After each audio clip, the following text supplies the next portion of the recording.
من هذا النبي العجيب الذي جعل الله سبحانه وتعالى ايش؟ الجبال تسبح معه. الله سبحانه وتعالى لما ذكر عن داود ماذا قال؟ وسخرنا مع داود الجبال ايش؟ يسبحنا. اذا قال سبحان الله قالت الجبال سبحان الله. الجبال تسبح معه، والطير تسبح معه، وتحشر الطيور اذا سمعت تسبيح هذا النبي العظيم بشكل غريب.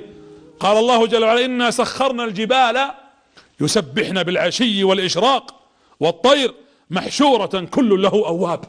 حتى الطيور تجتمع اذا سمعت داود يقول سبحان الله سبحان الله سبحان الله، قالت سبحان الله سبحان الله سبحان الله وان من شيء الا يسبح بحمده ولكن لا تفقهون تسبيحهم.